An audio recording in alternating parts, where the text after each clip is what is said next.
Hello students, আশা করি তোমরা ভালো আছো। আজকে আমাদের লেকচারটা হবে 26। এখানে আলোচনা হবে যে পলির বর্জন নীতিকে আমরা শুধুমাত্র আলোচনা করছিলাম, বাট এটার অ্যাপ্লিকেশনটা কি, এখান থেকে কি কি ধরনের কোশ্চেন হতে পারে সেই বিষয়গুলো নিয়ে আমরা কথা বলবো। আমি যদি পলির বর্জন নীতিটা যদি একটু রিপিট করি তাহলে আমরা বলতে পারি যে একটা পরমাণুতে অনেকগুলো ইলেকট্রন থাকতে পারে, যে কোনো দুটো ইলেকট্রনের চারটা কোয়ান্টাম সংখ্যার সেট কখনো কি হবে না বলতো, একই হবে। কমপক্ষে একটার মান কি হতে হবে, ভিন্ন হতে হবে। যদি এখানে দুটো ইলেকট্রনের জন্য n l m s আমরা যদি আগের পড়াটা যদি একটু রিপিট করি তাহলে এই চারটার ভ্যালু দুটো ইলেকট্রনের চারটার ভ্যালু কখনো সমান হবে না। যদি সমান হয় ওই দুটো ইলেকট্রন কি আইডেন্টিক্যাল, ওই দুটো ইলেকট্রন দ্বারা ডিফারেন্ট কোনো ইলেকট্রনকে বোঝানো হয় না, ওই দুটো ইলেকট্রন দ্বারা একটা মাত্র ইলেকট্রনকে বোঝানো হয়। অবশ্যই একটা পরমাণুতে যে কয়টা ইলেকট্রন থাকে সেই কয়টা ইলেকট্রনই তোমার কি ডিফারেন্ট টাইপের ইলেকট্রন, আর ওই ডিফারেন্ট টাইপের ইলেকট্রনের কি চারটার মান কখনো কি হবে না, তোমার একই হবে না। কমপক্ষে একটা ভ্যালু ভিন্ন হবে। একটা ভ্যালু ভিন্ন হতে পারে, দুটো ভ্যালু ভিন্ন হতে পারে, তিনটা ভ্যালু ভিন্ন হতে পারে, চারটা ভ্যালু ভিন্ন হতে পারে। কমপক্ষে একটা মানে কি, একটাও ভিন্ন হতে পারে, দুটোও হতে পারে, তিনটাও হতে পারে, চারটাও হতে পারে। কখনো এই চারটা কখনো কি হবে না, একই হবে না। এটা ছিল আমাদের আগের পড়ার রিভিউ। আমরা এখন পলির বর্জন নীতি সম্পর্কিত প্রশ্নগুলো আলোচনা করব। হ্যাঁ, পলির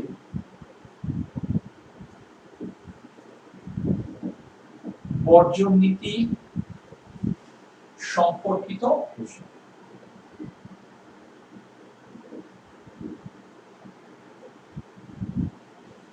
এক নম্বর কোশ্চেন হচ্ছে, কোশ্চেন 1, সোডিয়াম পরমাণুর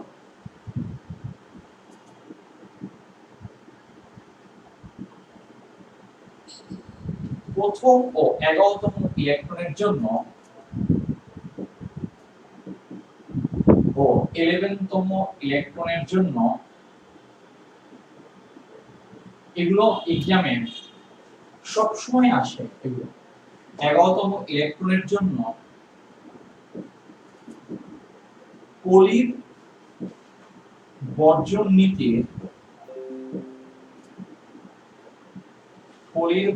নীতির যথার্থতা বিশ্লেষণ করা।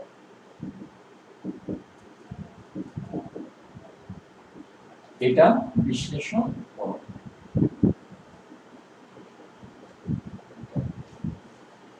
সোডিয়াম পরমাণু কত ইলেকট্রন, প্রথম এবং 11তম ইলেকট্রন, এটার জন্য পলির বর্জন নীতির যথার্থতা বিশ্লেষণ করো। অর্থাৎ এই প্রথম এবং 11তম ইলেকট্রনের কোয়ান্টাম সংখ্যার সেটটা পলির নীতিটাকে অনুসরণ করে। পলির নীতি কি বলছে, এই প্রথম এবং 11তম ইলেকট্রনের কোয়ান্টাম সংখ্যার সেটে তোমার কমপক্ষে একটা মান কি হবে বলতো, ভিন্ন হবে। সেটা হতে পারে n এর মান, সেটা হতে পারে l এর মান, সেটা হতে পারে m এর মান, সেটা হতে পারে কি s এর মান। তাহলে আমি প্রথমে সোডিয়াম পরমাণুর প্রথম ইলেকট্রনের জন্য কোয়ান্টাম সংখ্যার সেট নির্ণয় করব, তারপর 11তম ইলেকট্রনের জন্য কোয়ান্টাম সংখ্যার সেট নির্ণয় করব, তারপর এই প্রথম ইলেকট্রনের কোয়ান্টাম সংখ্যার সেটের সাথে 11তম ইলেকট্রনের কোয়ান্টাম সংখ্যার সেটের আমি কি করব বলতো, তুলনা করব। যদি তোমার ভিন্নতা পাই তাহলে পলির নীতিকে অনুসরণ করবে, আর যদি তাদের দুজনের কোয়ান্টাম সংখ্যার সেট হুবহু যদি মিলে যায় তাহলে পলির নীতিটাকে তোমার কি করবে না, অনুসরণ করবে। তাহলে তুমি দেখো, আমি তোমার কোশ্চেন নিব। দেখো, তাহলে পলির বর্জন নীতি থেকে আমরা জানি, আগে নীতিটা লিখতে হবে অ্যানসারের, এই কারণে আমাদের অনেক টাইম চলে যায়। হ্যাঁ, বর্জন নীতি থেকে আমরা জানি কোন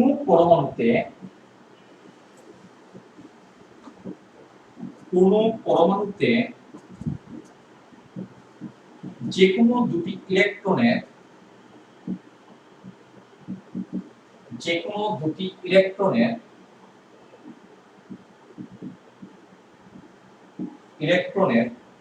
চারটি কোয়ান্টাম সংখ্যার মান,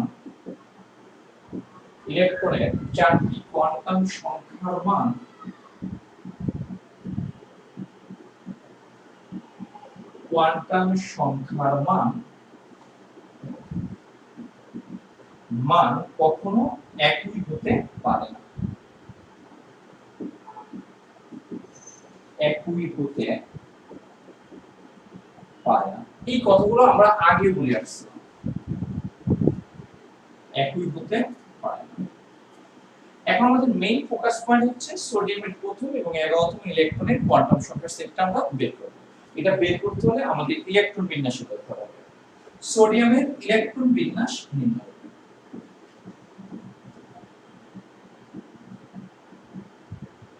ইলেকট্রন বিন্যাস নির্ণয়। তুমি যেদিনেরটা সেদিন পড়ে ফেলবা, কিন্তু আমি তোমাকে বারবার বলি কলেজ লেভেলে পড়া অনেক বেশি, কিন্তু মানে পড়ার চাপটা একটু বেশি। ওকে, নিম্ন। তাহলে এখানে কি সোডিয়াম 11, আমি যদি ইলেকট্রনিক কনফিগারেশন করি তাহলে এটা 1s2, এটা কি তোমার 2s2, এটা 2p6 আর এটা কত 3s। তাহলে প্রথম ইলেকট্রনটা আছে কোথায় 1s, আর তোমার 11তম, এটা 2টা 2 4 আর 6 কত 10, আর 11তম ইলেকট্রনটা আছে কোথায় বলতো 3s। তার মানে ফার্স্ট ইলেকট্রন তোমার কোথায় আছে এখানে, আর 11তম যে ইলেকট্রনটা জাস্ট কোথায় আছে। তাহলে আমি এই ইলেকট্রনের জন্য কোয়ান্টাম সংখ্যার সেটটা নির্ণয় করব এবং এই ইলেকট্রনের জন্য কোয়ান্টাম সংখ্যার সেট নির্ণয় করব। এই পর্যন্ত উঠাই নাও এবং আমার কথায় কোনো ডাউট আছে কিনা কারো আমাকে একটু কমেন্টসে একটু জানাও, কোনো ডাউট আছে।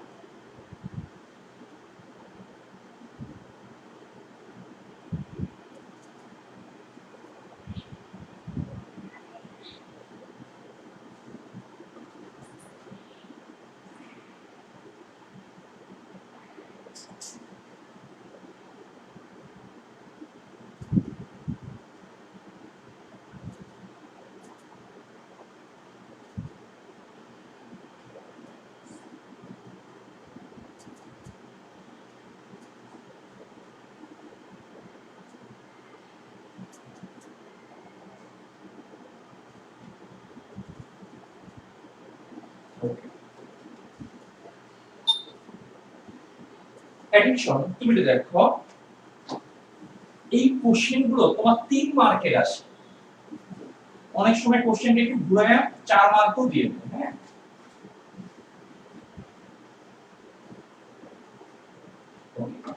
ইলেকট্রন বিন্যাস সূত্রে দেখা যায়, ইলেকট্রন বিন্যাস সূত্রে দেখা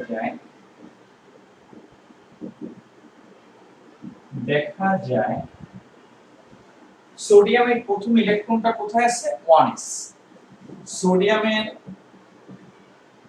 প্রথম ইলেকট্রনটি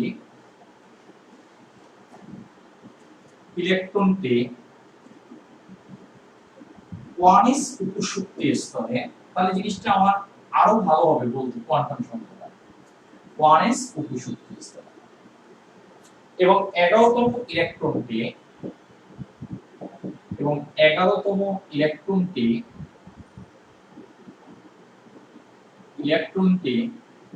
এটা 3s উপশক্তি স্তরে রয়েছে। 3s এটা কি উপশক্তি স্তরে রয়েছে।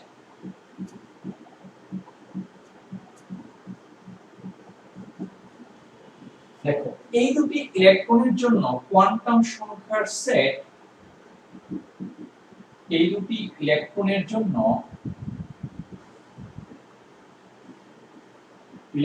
জন্য কোয়ান্টাম সংখ্যার সেট নিম্নরূপ। কোয়ান্টাম সংখ্যা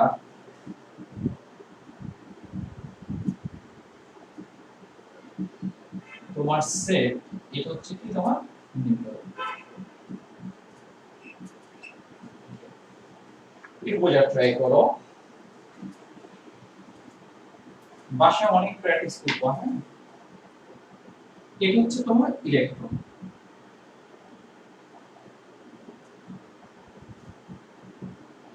এটা হচ্ছে n এর মান, এটা হচ্ছে l এর মান, এটা হচ্ছে m এর মান, আর এটা হচ্ছে কি তোমার s এর মান। প্রথম ইলেকট্রন, এই কারণে এটাকে আমরা জাস্ট এভাবে দিলাম প্রথম ইলেকট্রন। তুমি দেখো প্রথম ইলেকট্রনটা 1s এ আছে, তার মানে 1 দ্বারা শক্তি স্তর ইন্ডিকেট করে, তার মানে 1। l এর মান কি 0 টু n - 1, 0 টু কি তোমার n - 1। এটা দেখতে পাচ্ছ কিনা যায় না,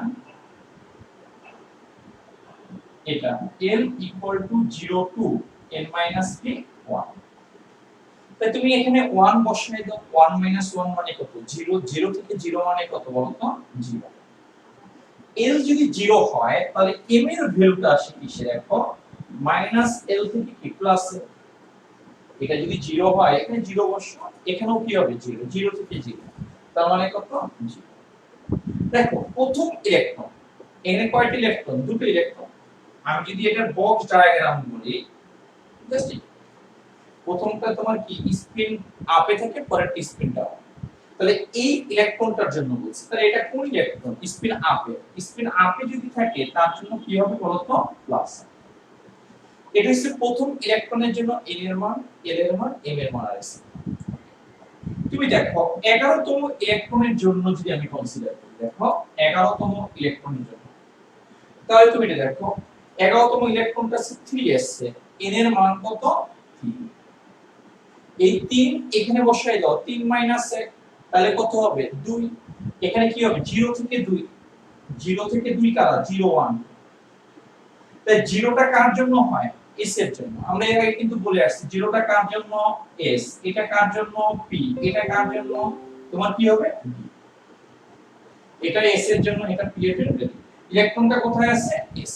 এই কারণে আমরা একটা ইলেকট্রনের জন্য অনেকগুলো মান আসলো, আমরা মান নেব কয়টা একটা।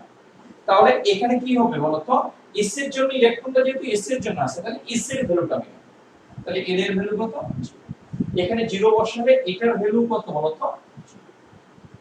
তুমি দেখো এটা প্রথম 3s1, এই ইলেকট্রনটাকে আমি যদি বক্স ডায়াগ্রামে যদি দেখাই, এখানে কি প্রয়োজনে এখানে 11তম লিখতাম, জাস্ট এরকম বক্স ডায়াগ্রাম দুটো একটু লিখে রাখি।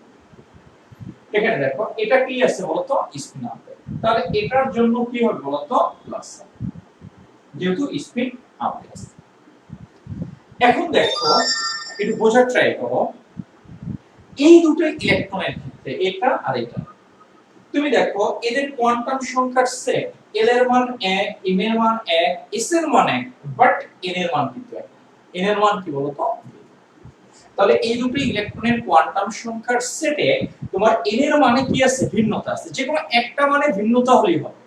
তাহলে সেক্ষেত্রে আমরা বলতে পারি এই দুটো ইলেকট্রনের কোয়ান্টাম সংখ্যার সেটটা পলির বর্জন নীতিকে যথাযথভাবে কি করে বলতো অনুসরণ করে, যেহেতু একটাই ভিন্নতা আছে। যদি এটাও যদি সিমিলার, এই তিনটাই কি তোমার সিমিলার, বাট এটা কি ভিন্ন, এটা যদি তোমার সিমিলার হয়ে যেত, হওয়ার কোনো চান্স নাই, কখনোই হবে না। যদি হয়ে যেত তাহলে পলির নীতিটাকে কি করতে না বলতো অনুসরণ করতে। তাহলে এই দুটো ইলেকট্রনের কোয়ান্টাম সংখ্যার সেট পলির নীতিকে কি করে বলতো অনুসরণ করে, যেটা আমরা এই টেবিল থেকে আমরা বুঝতে পারি। দেখো কোনো ডাউট আছে কিনা একটু কমেন্টসে জানাও।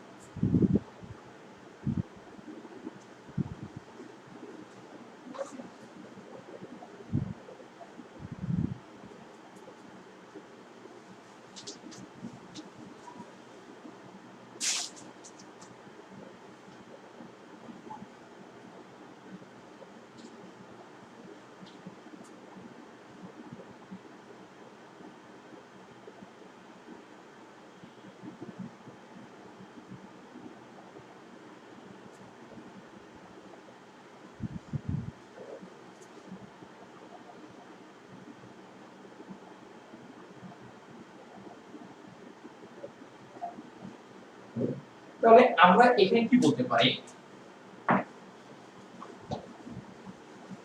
টেবিল থেকে দেখা যায়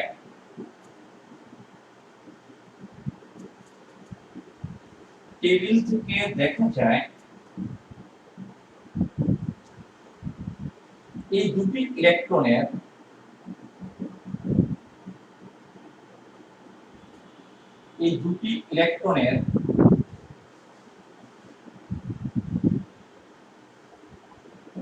l, m এবং s এর মান s এর মান একই হলেও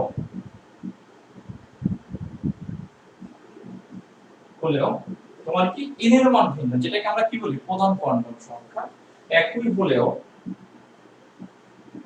n এর মান কি ভিন্ন। তাই বলা যায় এই দুটি ইলেকট্রনের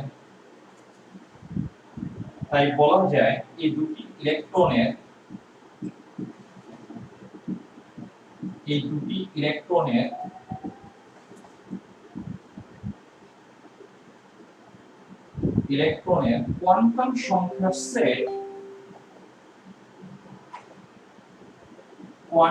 সংখ্যার সেট পোলির নীতিকে যথাযথভাবে অনুসরণ করে, পোলির বর্জন নীতিকে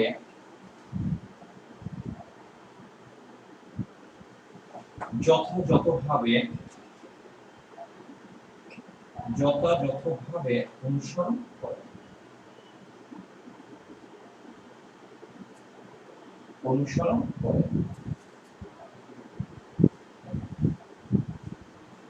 এটা হবে এটার অ্যান্সার। ওকে, উঠে আনো।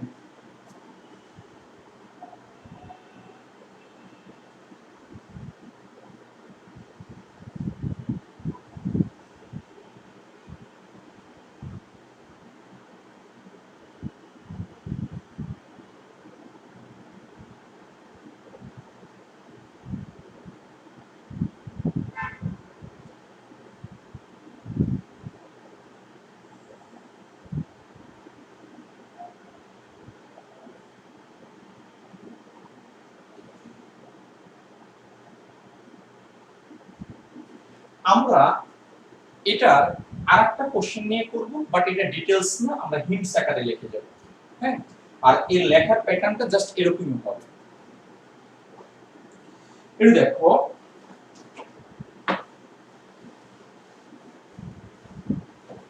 আরেকটা কোশ্চেন আমরা এটা দেখব।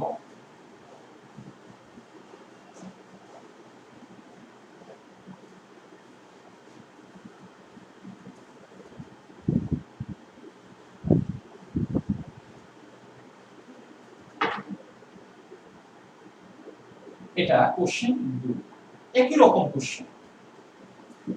অক্সিজেন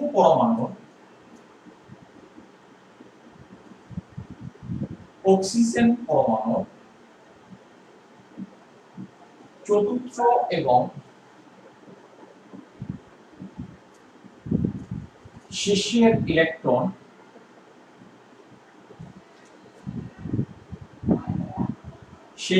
ইলেকট্রনের জন্য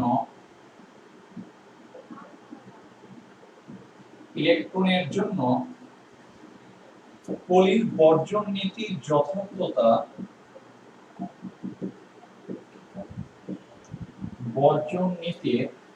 যথার্থতা বিশ্লেষণ করা।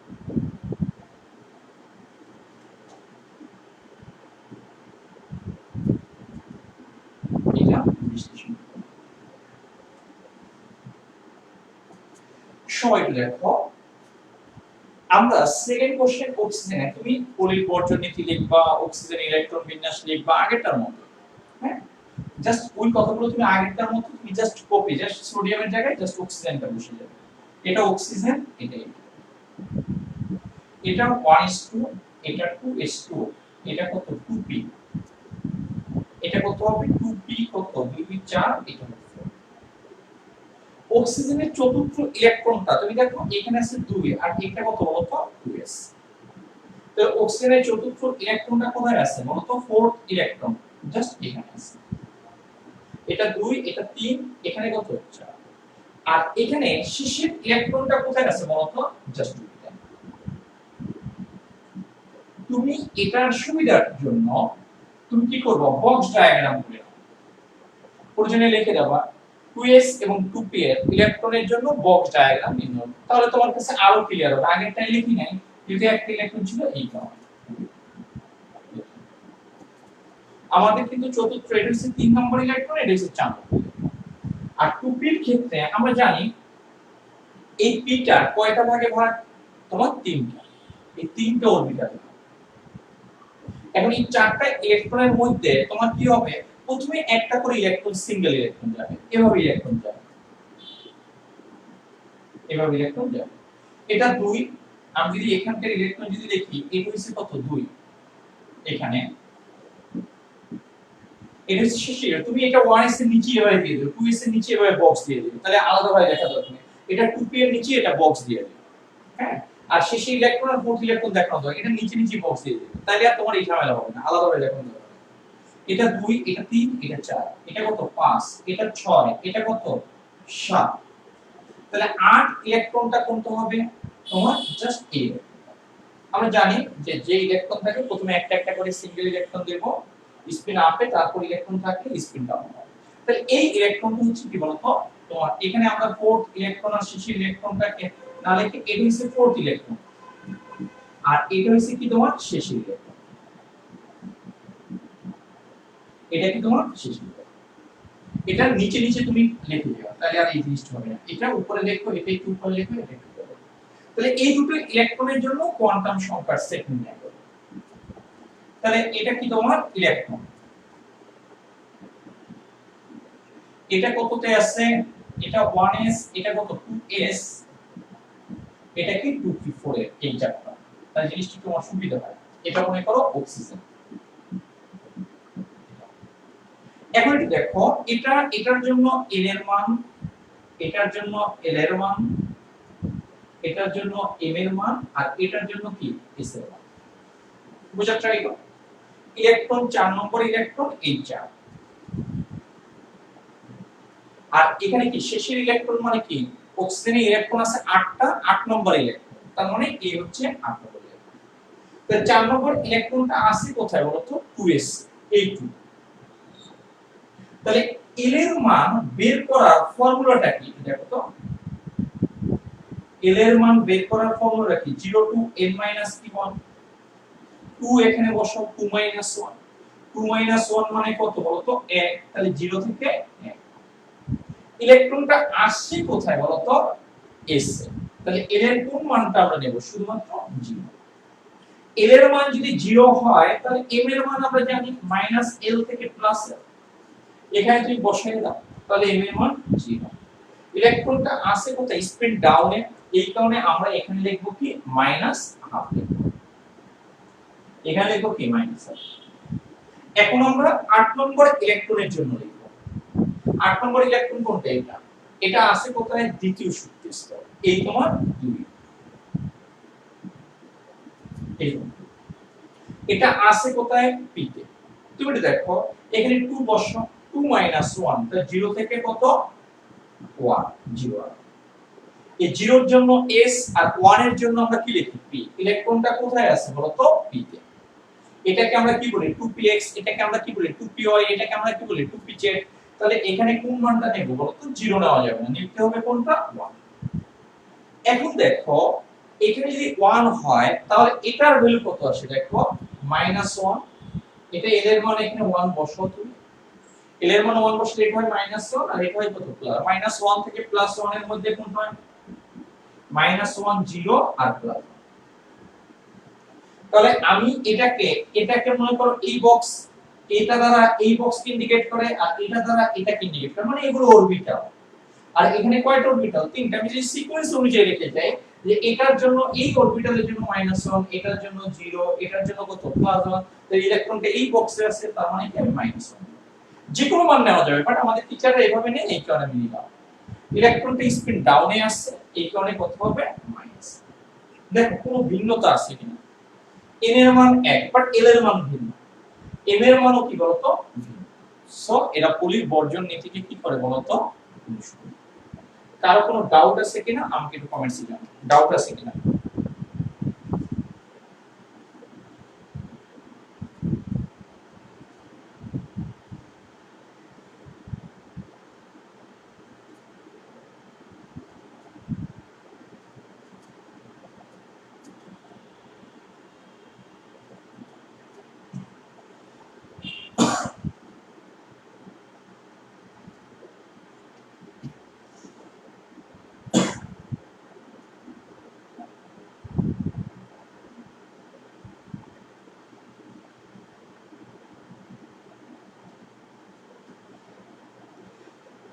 এটা বর্জন কেন বলে এটার কোনো মিনিংস আমি পাইনি। হ্যাঁ, নেগেটিভ সার্চ দিয়ে দেখছি, এখানে তাসরিন বলছো। হ্যাঁ, আর এটা হচ্ছে পলির, এটা হচ্ছে পলির বর্জন। পলির বর্জন এটা বিজ্ঞানীর নাম, বিজ্ঞানীর নাম হচ্ছে আর্নেস্ট পলি। এই বিজ্ঞানী সায়েন্টিস্টের নাম কি? আর্নেস্ট পলি। এই বর্জনের তোমার এক্সক্লুশনটার কেন এখানে ইউজ করছে এটা নেটেও আমি সার্চ দিয়ে পাইনি। হ্যাঁ, ওকে, এটা দেখো মানে অ্যাকচুয়াল কারণ কোনো পাওয়া যাবে না। এটা দেখো টেবিল থেকে দেখা যায়, টেবিল থেকে দেখা যায় বিজ্ঞানীর নামে কিন্তু বর্জন কথা নাই। হ্যাঁ, দুটি ইলেকট্রনের এল ও এম এর মান ভিন্ন, ও এম এর মান ভিন্ন।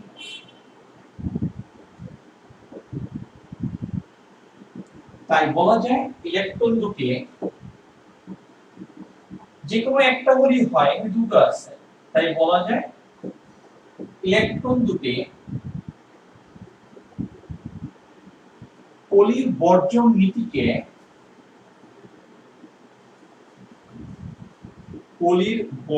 নীতিকে যথাযথভাবে অনুসরণ করে,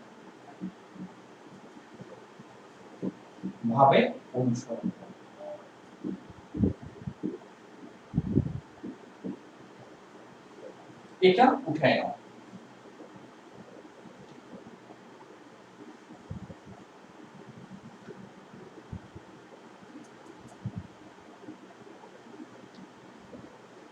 অ্যাটেনশন সবাই দেখো, এই নীতির সাহায্যে একটা গুরুত্বপূর্ণ একটা লাইন তোমার লেখা হয়েছে এই নীতির সাহায্যে, যেটাকে আমরা বলি পলির বর্জন নীতির অনুসিদ্ধান্ত। বর্জন নীতি থেকে একটা লাইন তৈরি হয়েছে। এটা বোঝার আগে আমরা এখানে নোট কেস 1 ধরে নিই। এখানে মনে করো একটা বক্স দ্বারা একটা অরবিটাল দিয়ে দিবে। মনে করো এটা 2s বা 1s, যেটাই ধরি 2s, বা এটাকে আমি 1s বললাম, বা যেটাই ধরো একটা ধরলেই হয়। মনে করি এই বক্সে ইলেকট্রন আছে কয়টা বলতো? ধরে নিলাম এরকম 2, আর একটা ধরে নিলাম 3, এরকম 3টি ইলেকট্রন আছে। আমি এটা ধরে নিয়েছি। তাহলে আমরা বক্সে সাধারণত কয়টি ইলেকট্রন লিখি? 2টা। কিন্তু আমি ধরে নিলাম না, কোন স্টুডেন্ট বলবো যে না এই ধরনের ইসে ইলেকট্রন থাকবে কয়টা বলতো? 3টা। ধরে নিলাম। তাহলে এটা প্রথম ইলেকট্রন, এটা দ্বিতীয়, আর এটাকে আমরা ধরলাম কি? তৃতীয়। তাহলে ফার্স্ট ইলেকট্রনের জন্য দেখো, আমি যদি কোয়ান্টাম সংখ্যার সেট যদি নির্ণয়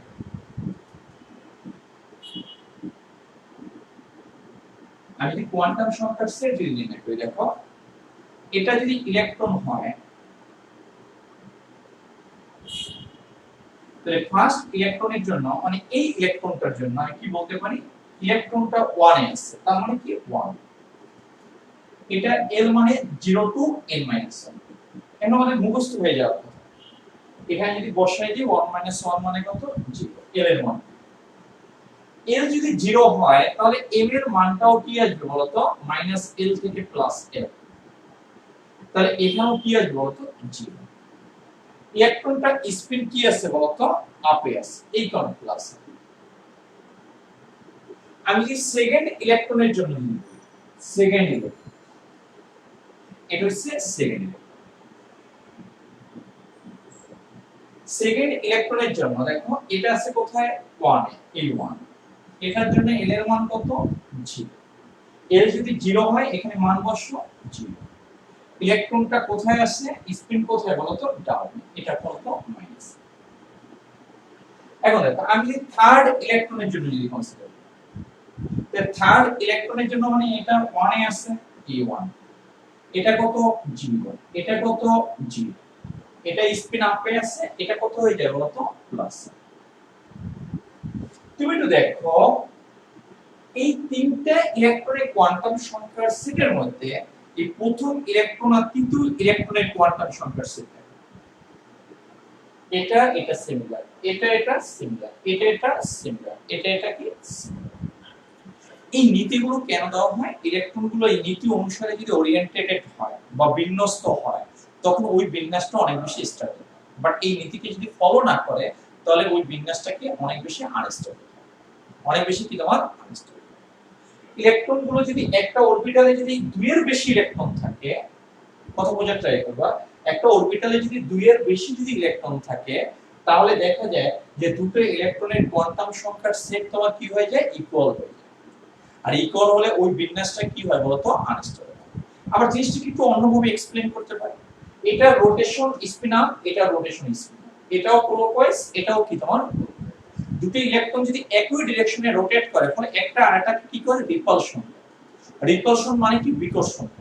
একটা পরমাণুতে ইলেকট্রনের মধ্যে বিকর্ষণ যত বেশি হবে ওই পরমাণুটা তত বেশি কি হবে? আনস্টেবল। ওই পরমাণুটা তত বেশি কি হবে? আনস্টেবল।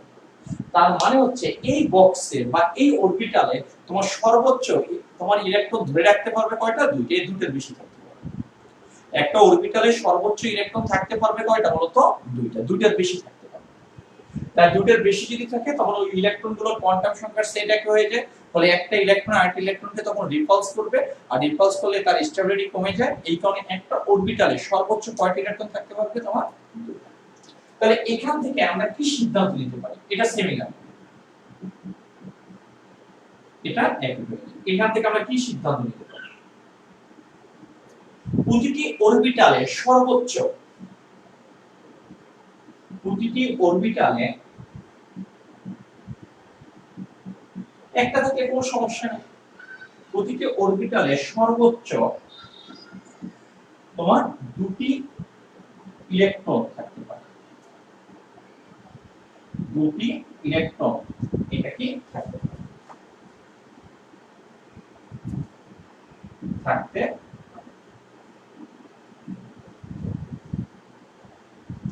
দুটি লেখা থাকতে পারে। দেখো এই পর্যন্ত কারো কোনো ডাউট আছে কিনা একটু বলো।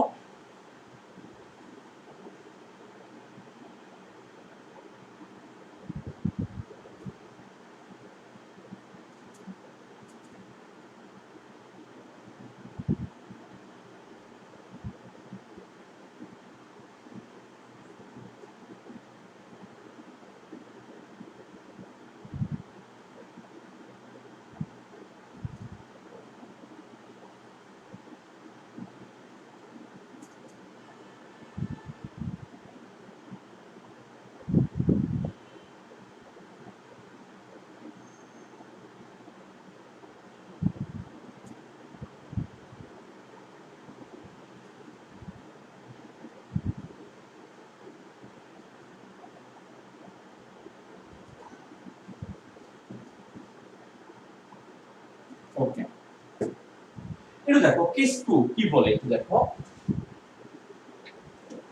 এই ইন্টারনেটের এই গতির কারণে একদম পাগল হয়ে যাচ্ছে, হ্যাঁ, কোনোভাবেই এই গতিটা মানে সন্তোষজনক পাচ্ছি না, যেভাবেই ব্যবহার করি না কেন ভালো পাচ্ছে।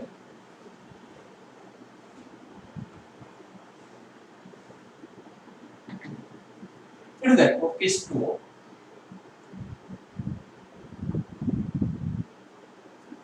অ্যাটেনশন সবাই দেখো।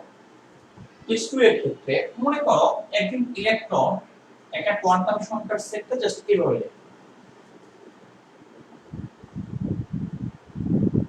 আর একজনের লিখলো জাস্ট এভাবে। আমরা ধরে নিলাম মনে করো একজনের এভাবে লিখলো আর একজনের জাস্ট এভাবে, এটা মনে করো 1s, এটাও মনে করো 1s। কোনটা সঠিক হবে একটু দেখো, এটা নাকি এটা? তুমি জানো আমি যদি এটার জন্য কনসিডার করি, এটা n ইকুয়াল টু কত বলতো? 1। এবার টেবিল করলাম না, l এর মান কত? 0, m এর মান কত আসবে? 0, এটার জন্য কত আসবে? প্লাস। কোন টেবিল করলাম না, টেবিলে এখন একটু টাইম লাগবে বেশি। এই ইলেকট্রনের জন্য যদি বলি এটা হচ্ছে ফার্স্ট ইলেকট্রন আর এটা হচ্ছে কি তোমার সেকেন্ড ইলেকট্রন। এটাও 1 এ আসছে, n এর মান 1, l 1 হলে l এর মান 0, m 0 হবে আর s এর মান কি হবে বলতো? প্লাস। যদি এই ইলেকট্রনটার ক্ষেত্রে আমি যদি বলি এখানে কি, এখানে ইলেকট্রন 1, n এর মান কত 1, l equal to 0, m equal to 0, s equal to কত স্পিন আপ প্লাস। এটা electron 2, n equal to 1, l equal to 0, m equal to 0, s equal to কত বলতো মাইনাস। ইলেকট্রন যদি এভাবে ওরিয়েন্টেড হয় দুটার সেট কিন্তু ইকুয়াল হয়ে যায়, বাট এভাবে ওরিয়েন্টেড হলে কিন্তু একটাই কি আছে বলতো ভিন্নতা আছে, একটাই কি আছে ভিন্নতা। এরা পলির নীতি অনুসরণ করে, পলির বর্জন নীতি কি করে অনুসরণ করে, নীতি অনুসরণ করে। এই জন্য এই ইলেকট্রন বিন্যাসটা স্টেবল ইলেকট্রন বিন্যাস, এই জন্য এই ইলেকট্রন বিন্যাসটা কি বলতো স্টেবল ইলেকট্রন বিন্যাস।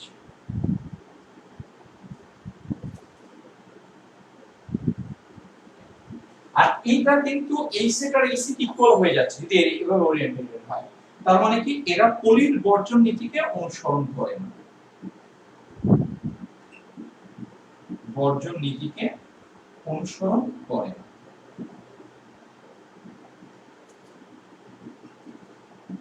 অনুসরণ করে না, তার মানে এই বিন্যাসটা ইলেকট্রনের কি আনস্টেবল তোমার ইলেকট্রন বিন্যাস।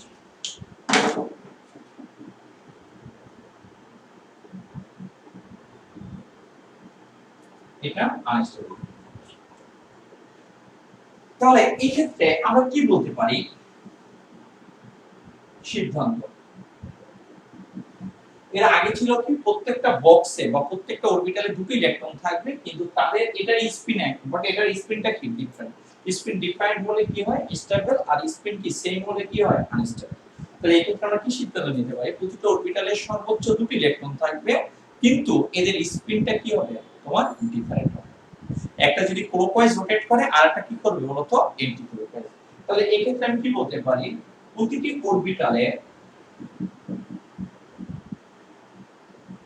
অরবিটালে সর্বোচ্চ দুটি করে ইলেকট্রন থাকতে পারে, দুটি করে ইলেকট্রন থাকবে, কিন্তু এদের ইলেকট্রন থাকবে কিন্তু এদের স্পিন বা রোটেশন স্পিন কি হবে অপোজিট মানে বিপরীতমুখী হবে।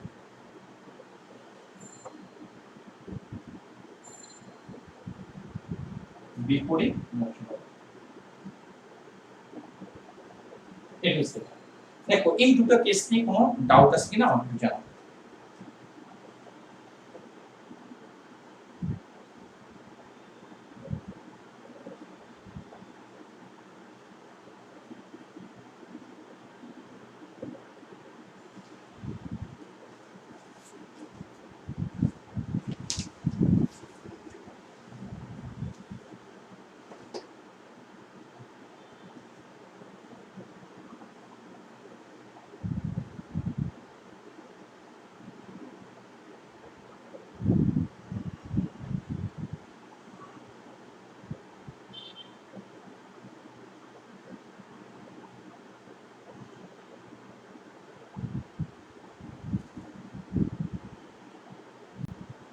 ওকে, এটা দেখো সবাই এই অনুসিদ্ধান্তকে বেস করে একটা ক্রিয়েটিভ কোশ্চেন হয়। কিভাবে কোশ্চেনটা আসে পাবলিক এক্সামে, দেখো এক্সামে কিভাবে কোশ্চেনটা আসে সেটা একটু দেখো।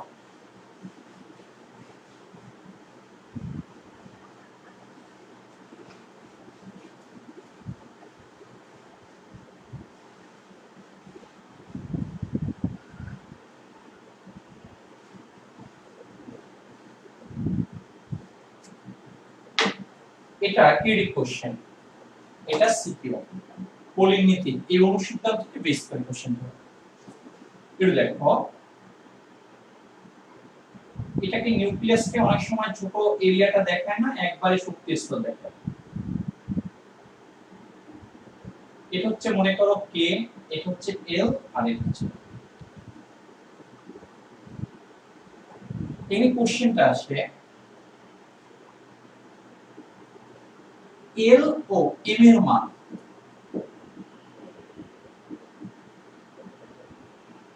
হিসাব করে এম এর মান হিসাব করে এম শক্তি স্তরের জন্য একটু বড় দাও, এম শক্তি স্তরের জন্য শক্তি স্তরের জন্য ইলেকট্রন সংখ্যা নির্ণয় করো, বা এম শক্তি স্তরে কয়টি ইলেকট্রন থাকতে পারে তা নির্ণয় করো।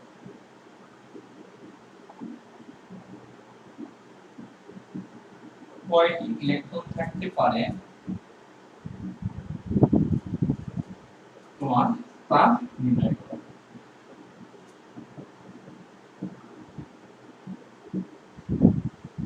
তুমি দেখো এল আর এম, এম কে মানে প্রথম শক্তি স্তর, এল মানে দ্বিতীয়, এম মানে কি তৃতীয়। তৃতীয় শক্তি স্তর আমরা যদি বোরের কনসেপ্ট বলি 2n স্কয়ার, এম মানে তৃতীয়, তার মানে 2 ইনটু কত বলতো 3 স্কয়ার ইকুয়াল টু কয়টা। এটা বোরের কনসেপ্ট বলি, বাট এভাবে অ্যানসারটা করা যাবে না। আমরা এল আর এম এর মান হিসাব করব। এম দ্বারা কি অরবিটাল ইন্ডিকেট করে।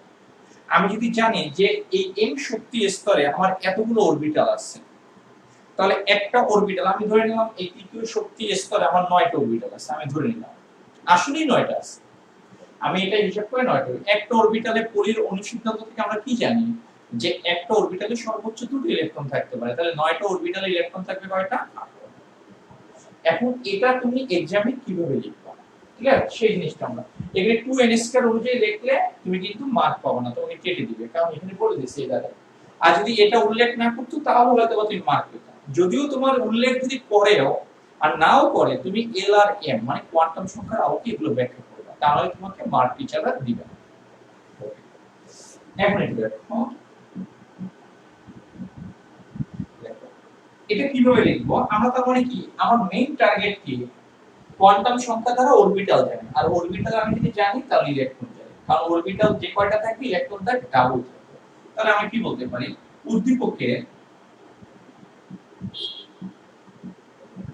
উদ্দীপকের এম শক্তি স্তর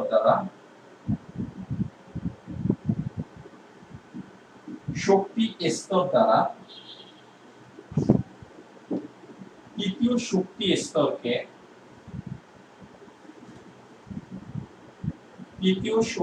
স্তরকে বোঝানো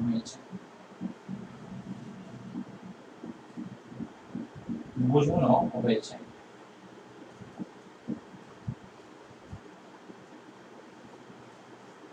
এই শক্তি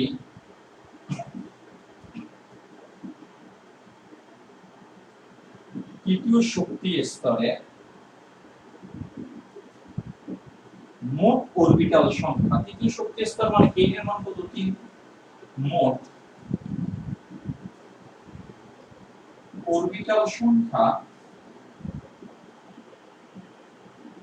নিচের টেবিলে দেওয়া হলো। নিচের টেবিলে তোমার দেওয়া হলো। তাহলে তুমি একটু দেখো এখানে n এর মান কত 3, এটা l 0 2 n minus 1, এটা কি তোমার m মাইনাস l থেকে প্লাস, ওকে। আর এটা কি মোট অরবিটাল সংখ্যা বা অরবিটাল সংখ্যা, এটা কি অরবিটাল সংখ্যা। n এর মান কত 3, এখানে কিন্তু ইলেকট্রনের জন্য বলে না কোয়ান্টাম সংখ্যার সেট, এই কারণে l এর যতগুলো মান আছে সবগুলো মানিয়ে নিতে হবে। আর যদি কোনো একটা ইলেকট্রনের জন্য বলতো ইলেকট্রন সংখ্যা নির্ণয় করতে বলছে, কিন্তু বলে না যে এই ইলেকট্রনের জন্য কোয়ান্টাম সংখ্যার সেট। যেহেতু ইলেকট্রনের জন্য কোন একটা স্পেসিফিক ইলেকট্রনের জন্য আমাকে বের করতে বলে না এল এর মান, তাহলে এল এর যতগুলো মান আছে ততগুলো নিতে হবে, এম এর যতগুলো মান আসবে ততগুলো নিতে হবে। ক্লিয়ার? এখানে যদি 3 হয় 3 মাইনাস 1, 3 মাইনাস 1 কত 2, 0 থেকে 2 মানে কি 0 1 3,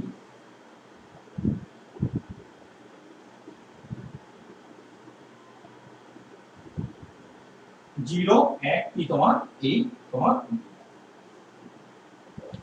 এখানে যদি বসাই, আমি আবার রিপিট করলাম, এখানে n3 3 - 1 মানে কত 2, এটার মিনিংস হয় 0 থেকে 2 0 1। 0 তুমি এখানে বসো, মাইনাস এখানে 0, এটা প্লাস, 0 থেকে 0 মানে কত 0। এখানে 1 বসো, -1 প্লাস 1। তো -1 থেকে +1 এর মধ্যে কি আছে, -1 0 প্লাস। এখানে কি 2 2 এখানে বসো, সবগুলোই নিতে হবে, কোনো একটা ইলেকট্রন যেহেতু বলে নাই সবই নেবে। 2 যদি বসে এটা -2 হয়, এটা +2, -2 থেকে +2 এর মধ্যে কারা আছে, -2 -1 0 +1 প্লাস। এখানে m এর মান পাইছি কয়টা, একটা, তার মানে এখানে অরবিটাল কয়টা, একটা। এখানে m এর মান কয়টা পাইছি, তিনটা, তাহলে অরবিটাল কয়টা, তিনটা। তাহলে এখানে m এর মান পাইছি কয়টা, পাঁচটা, তাহলে অরবিটাল কয়টা, পাঁচটা। তাহলে তৃতীয় শক্তি স্তরে মোট অরবিটাল আছে কয়টা, 5 3 8 আর এক কত। অরবিটাল যদি 9টা থাকে তাহলে ইলেকট্রন থাকবে কি তার ডাবল, ইলেকট্রন থাকবে কয়টা বলো তো। তখন আমি এখানে লিখব মোট অরবিটাল, তৃতীয় শক্তি স্তরে মোট অরবিটাল সংখ্যা কত, 5 3 আর এক কত 9। আমরা জানি একটা অরবিটালে দুটি ইলেকট্রন থাকতে পারে, অতএব 9টা অরবিটালে ইলেকট্রন থাকবে কয়টা তোমার, এটাই বলছি। দেখো আমার কথাগুলো বুঝছো।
ওকে, তাহলে আমরা কি বলতে পারি,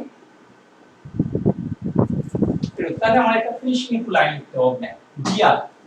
তুমি শুধু ফিনিশিং খুঁজো যে কিভাবে ফিনিশিং লাইন হবে।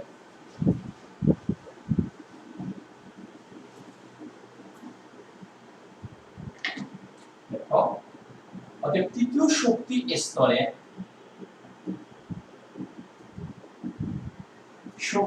স্তরে মোট অরবিটাল সংখ্যা, মোট অরবিটাল সংখ্যা হচ্ছে 1 + 3 ইকুয়াল টু কয়টা, 9টা। তাই আমরা জানি প্রতিটি অরবিটালে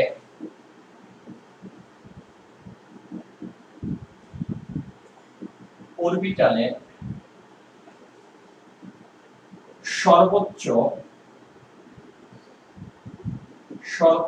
দুটি করে ইলেকট্রন। আর লিখতে লিখতে একটু টায়ার্ড হয়ে যাবে, কবে অফলাইন হবে আর কবে এগুলো বন্ধ হবে আমরা জানি।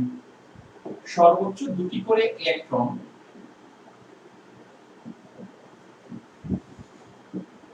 ইলেকট্রন থাকতে পারে, কিন্তু এদের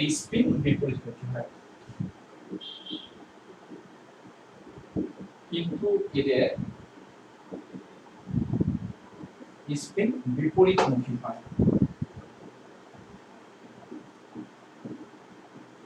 এটা বিপরীতমুখী হয়। ওকে, অ্যাডমিশন সবাই দেখো।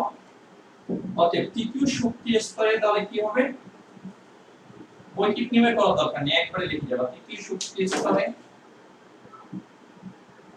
সর্বোচ্চ ইলেকট্রন থাকতে পারে, ইলেকট্রন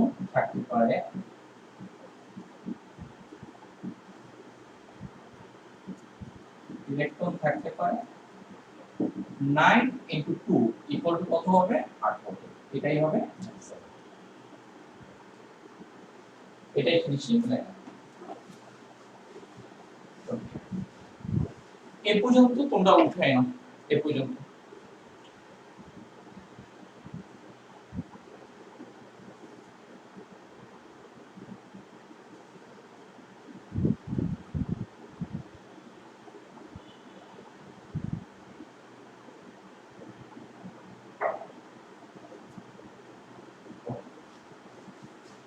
পোলিং নীতি থেকে এই টাইপের কোশ্চেন আসবে, হ্যাঁ, এই টাইপের কোশ্চেন গুলোই করে আসে।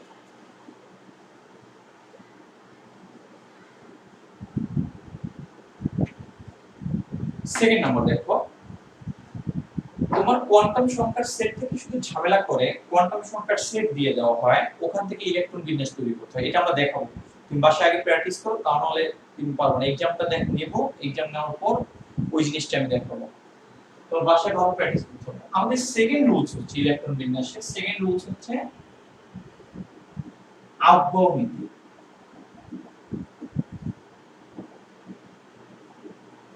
এটা হচ্ছে কি আফবাও, এটা কোন সায়েন্টিস্টের নাম না, এটা 19 তুমি পড়ে আসছো আফবাও প্রিন্সিপাল। এটা একটা জার্মান ওয়ার্ড, এটা কি তোমার একটা জার্মান ওয়ার্ড। জার্মান ওয়ার্ড গুলো একটু আলফাল টাইপের, হ্যাঁ, ঠিক এটা জার্মান ওয়ার্ড। এর উচ্চারণগুলো কেমন জানি একটু লাগে। এটা দেখো, এটার মানে হচ্ছে কনস্ট্রাকশন। কনস্ট্রাকশন মানে কি, কোনো কিছু তুমি নির্মাণ করবা, বিল্ড আপ।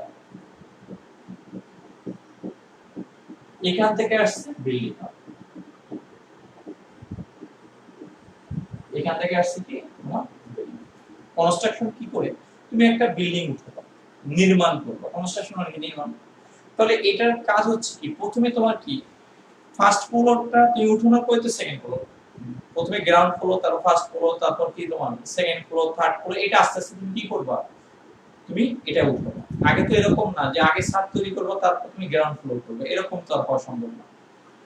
এই নীতিতে বলা আছে যে একটা পরমাণুতে যে উপশক্তি স্তর আছে, অরবিটাল আছে, ওই উপশক্তি স্তর এবং অরবিটালে ইলেকট্রন কিভাবে প্রবেশ করবে সেই সম্পর্কে এই নীতি আলোচনা করছে।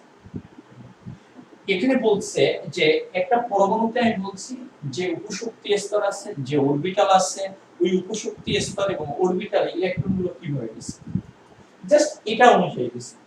একটা বিল্ডিং কিভাবে তৈরি করে, একটা ভবন কিভাবে তৈরি করে, প্রথমে নিচ থেকে আস্তে আস্তে উপরের দিকে যায়। ঠিক এখানেও এটা বলা হয়েছে যে উপশক্তি স্তর অরবিটাল ইলেকট্রনগুলো যাবে কোথায়, যে উপশক্তি স্তর এবং অরবিটাল গুলো নিম্ন শক্তি, তাদের প্রথমে ইলেকট্রন ফিল আপ হবে, তারপর আস্তে আস্তে কোথায় যাবে, উপরে যাবে। জিনিসটাকে আমি যদি তোমার এটা মনে করো এনার্জি লেভেল, এনার্জি এটা মানে কি, নিচ থেকে আস্তে আস্তে এনার্জি বাড়তেছে, নিচ থেকে আস্তে আস্তে কি এনার্জি বাড়তেছে। তাহলে আমি মনে করো এখানে অবস্থান হইছে কার, 1s, আর উপশক্তি স্তর তো আমরা জানি 1s 2s 2p, এগুলো তুমি জানো। এখানে মনে করো অবস্থান হইছে 2s, এখানে অবস্থান হইছে মনে করো 2p, এখানে অবস্থান হইছে কার, এগুলোই তো উপশক্তি স্তর। এই নীতিতে বলা হয়েছে সবচেয়ে নিম্ন শক্তির যে উপশক্তি স্তর আছে বা অরবিটাল আছে, ওই জায়গায় প্রথমে ইলেকট্রন দ্বারা ওই উপশক্তি স্তরে ইলেকট্রন দ্বারা কি হবে, ফিল আপ। এক একটা অরবিটালে ইলেকট্রন থাকতে পারে কয়টা করে, দুইটা করে অরবিটাল। প্রথমে নিম্ন শক্তি অরবিটাল ফিল আপ হবে, তারপর এটা ফিল আপ হওয়ার পর যদি ইলেকট্রন থাকে তাহলে এই উচ্চ শক্তি অরবিটাল ফিল আপ হবে। তারপর যদি ইলেকট্রন থাকে তাহলে 2p, 2p কয় ভাগে ভাগ, তিন ভাগে, একটা px, একটা py, একটা কি pz। তাহলে প্রথমে কি হবে, এখানে এটা আস্তে আস্তে কি হবে, এই p তে ইলেকট্রন গুলো থাকতে পারে কয়টা বলতো, 6টা। 6টার মধ্যে কয়টা ভাগ, তিনটা বক্স, তিনটা অরবিটাল, এইখানে এই বক্সে দুটো, এই বক্সে দুটো, এই বক্সে দুটো। তারপর যদি আরো ইলেকট্রন থাকে তাহলে সেটা কোথায় যাবে, 3s ফিল আপ। অর্থাৎ 1s পরিপূর্ণ হওয়ার পর ইলেকট্রন যদি থাকে তাহলে এটাকে 2s এ দিতে হবে, 2s ফিল আপ হওয়ার পর তাহলে তোমার যদি ইলেকট্রন থাকে তাহলে সেটাকে 2p তে দিতে হবে। আমার কথা বুঝছো কিনা? তার মানে এই নীতিতে বলা আছে ইলেকট্রন প্রথমে নিম্ন শক্তির অরবিটাল কি করবে, পূর্ণ করবে, ফিল আপ করবে, তারপর যদি ইলেকট্রন থাকে তাহলে তারা উচ্চ শক্তির অরবিটাল কি করবে বলতো। ওকে, তাহলে আমরা কি বলতে পারি, এই নীতি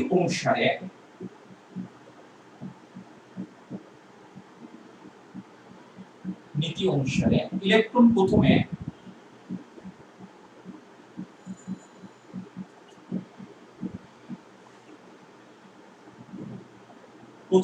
নিম্ন শক্তির অরবিটাল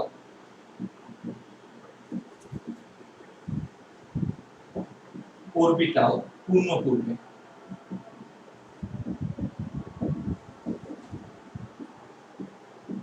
এরপর ক্রমান্বয়ে এটা ফিল আপ করবে, যে কয়টা ধরে রাখতে হবে সেই কয়টা। এখানে এটাকে ফিল আপ করার পর ইলেকট্রন থাকলে তাহলে উচ্চ শক্তির অরবিটালে যাবে। এরপর ক্রমান্বয়ে উচ্চ শক্তির অরবিটালে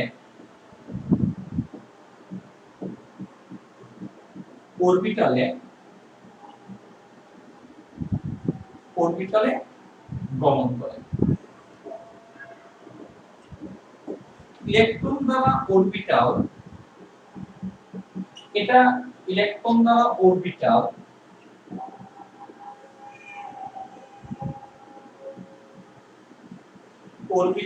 পূর্ণ করা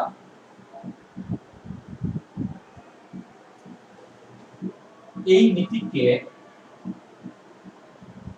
তোমার আব্ব নীতি বলে। আব্ব নীতি,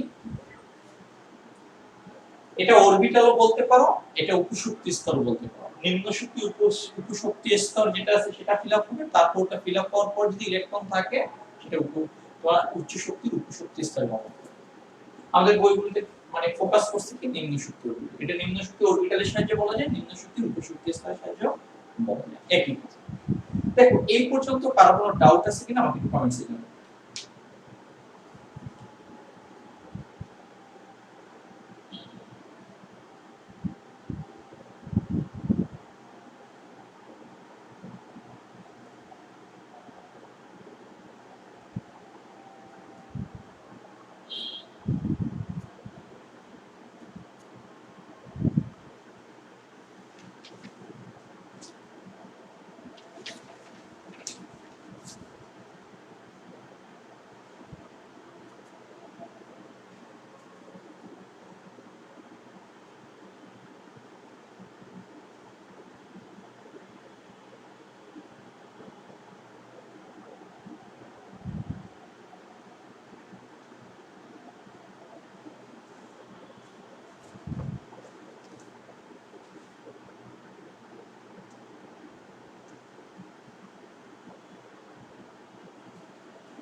Attention.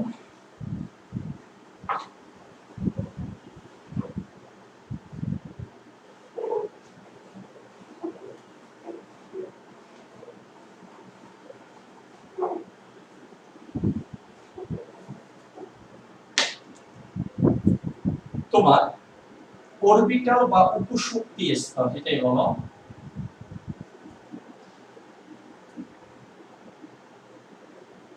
বা উপশক্তি স্তরের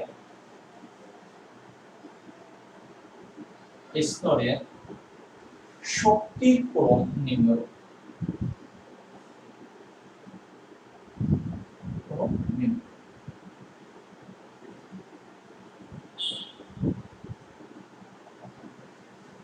আমি এখন যেটা লিখতেছি সেটা উপশক্তি স্তরে আলাদা লিখতেছি।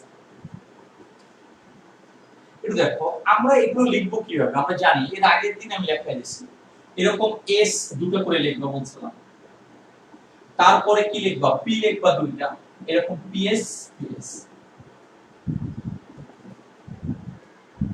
এরকম পিএস, তারপর আমরা কি লিখছিলাম ডিপিএস,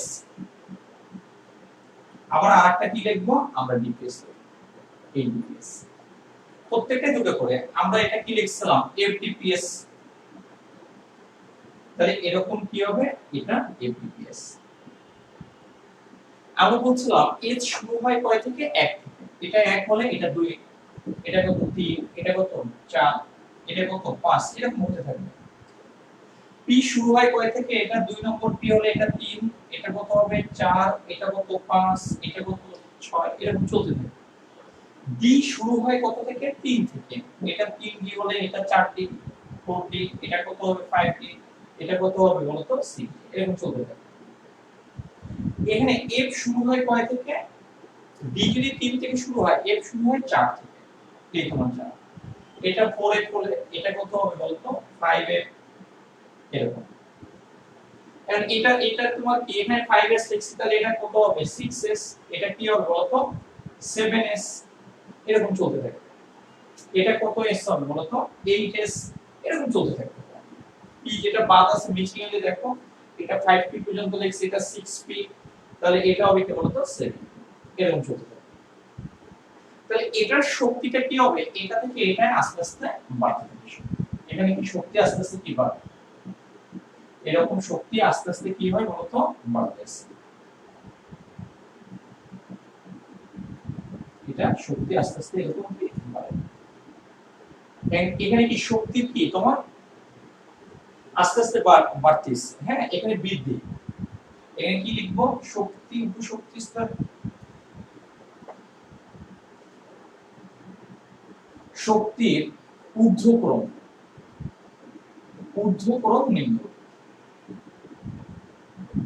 ঊর্ধ্বক্রম কি বলতো কম থেকে আস্তে আস্তে কি হবে বলতো বেশি দিকে যাবে, ঠিক আছে। এটার মাধ্যমে আমরা এখন এই দুটোর মধ্যে কোনটা কম শক্তি, এটা কেন কম শক্তি, এটা কেন বেশি শক্তি, সেটা আমরা n+l নীতির আলোকে আমরা ব্যাখ্যা করব একটু পরে। আমরা দেখো এটার চেয়ে এটার শক্তি কেন বেশি, এটার চেয়ে এটার শক্তি কেন বেশি, এটা n+l নীতি আমাদের ব্যাখ্যা করব, এটার মাধ্যমে আমরা দেখব।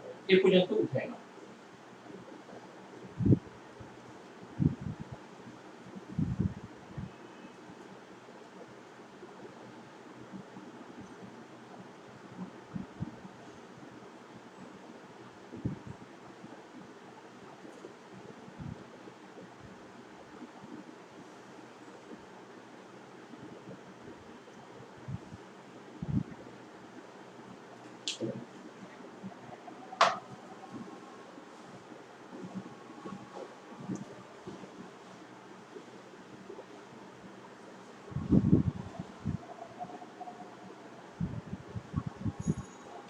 এটা হচ্ছে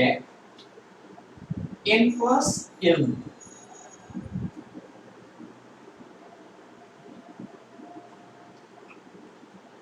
এটার পয়েন্ট হচ্ছে দুটি উপশক্তি স্তরের ক্ষেত্রে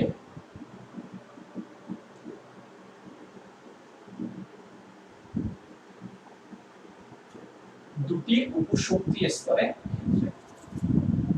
কোনটা শক্তি বেশি কোনটা শক্তি কম, এটা এনার্জিটা ডিপেন্ড করে n+l এর উপর, এনার্জিটা ডিপেন্ড করে কার উপর n+l এর উপর। যার n+l বেশি, এই নীতিতে এটা বলে যার n+l বেশি, দুটো উপশক্তি স্তরের মধ্যে যার n+l বেশি হবে তার এনার্জি বেশি হবে, সেটা উচ্চ শক্তি। ওই অরবিটালে ইলেকট্রনটা কি হবে পরে প্রবেশ করবে। তাহলে কি আর যার তোমার কি হবে বলতো n+l এর মান কম হবে, তার শক্তি কম, ওই উপশক্তি স্তরে বা ওই অরবিটালে ইলেকট্রন প্রথমে প্রবেশ করবে। অর্থাৎ এটা যদি তোমার বেশি হয় এনার্জি বেশি হবে, এটা যদি কম হয় তাহলে ওই উপশক্তি স্তরে এনার্জি কি হবে কম হবে। তাহলে এনার্জি আর n+l কি পরস্পরের কি বলতো সমানুপাতিক। অর্থাৎ n+l এর মান যদি বেশি হয় এনার্জি বেশি হবে, n+l এর মান যদি কম হয় এনার্জি কি হবে কম হবে। যে উপশক্তি স্তরে এনার্জি কম সেই উপশক্তি স্তরে ইলেকট্রন প্রথমে কি করবে প্রবেশ করবে। এটার অ্যানসারটা আমরা আসবে। সেকেন্ড পয়েন্ট হচ্ছে যদি n+l যদি সমান হয়, n+l সমান হয়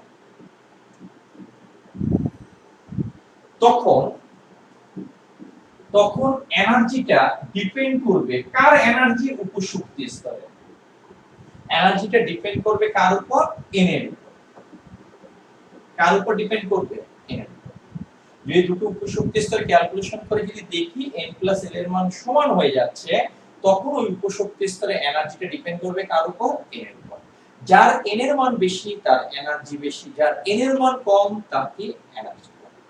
আর শক্তি যদি তোমার কম হয় তাহলে ইলেকট্রনটা ওই শক্তি স্তরে কি করবে বলতো আগে প্রবেশ করবে। তাহলে এই নীতিতে দুটো পয়েন্ট, ফার্স্ট হচ্ছে যে উপশক্তি স্তরের n+l এর মান যত কম হবে সেটি নিম্ন শক্তির হবে এবং ওই উপশক্তি স্তরে ইলেকট্রন প্রথমে প্রবেশ করবে। সেকেন্ড পয়েন্ট হচ্ছে যদি দুটি উপশক্তি স্তরের n+l এর মান যদি সমান হয় তাহলে তোমার কি ওই উপশক্তি স্তরের মানটা শক্তির মানটা n এর উপর ডিপেন্ড করবে, আর n আর এনার্জি পরস্পর সমানুপাতে। যার n কম সেটা নিম্ন শক্তি, যার n বেশি সেটা উচ্চ শক্তি। এই দুটো পয়েন্ট তুমি বুঝতে পারছো কিনা আমাকে কমেন্টসে জানাও।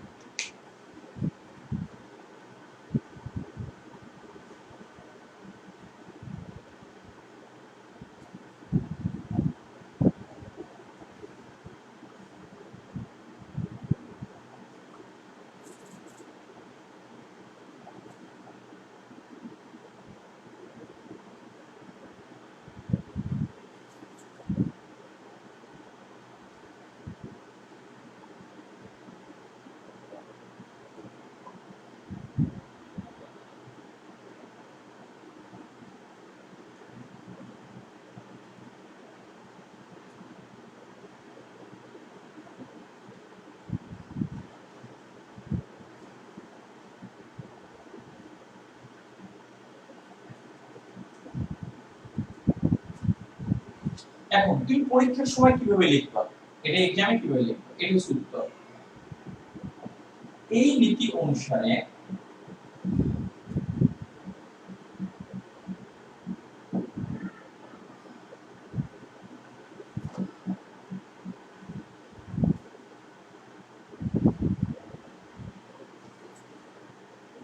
দুটি অরবিটাল দিয়েও ব্যাখ্যা করে, আমি বলছি উপশক্তি স্তর দিয়েও ব্যাখ্যা করে। দুটি অরবিটালের মধ্যে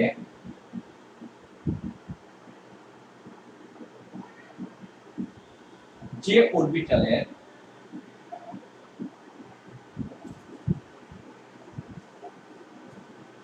অরবিটালের n+l এর মান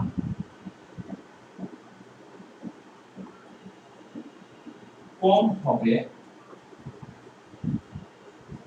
ওই অরবিটালটি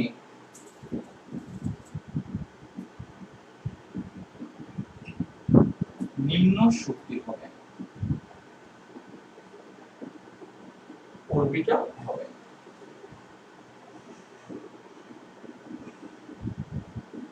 এটা আরো ভালো কারেক্ট উপশক্তি স্তর দিলে, আমাদের বইগুলোতে অরবিটালটা প্রেজেন্ট করছে বেশি, কারণ আমরা এই অরবিটাল লিখলাম নিম্ন শক্তির অরবিটাল হবে এবং ওই অরবিটালে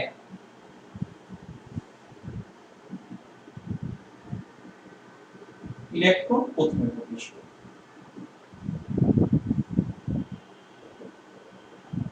প্রথমে প্রবেশ করবে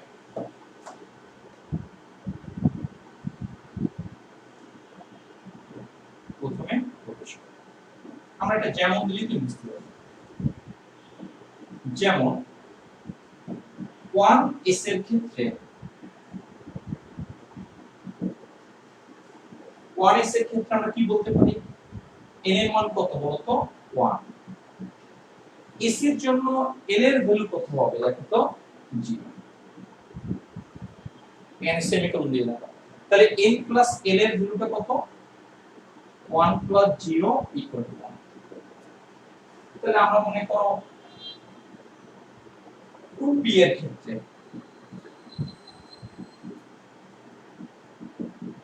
এটা n এর মান কত দেখো তো 2।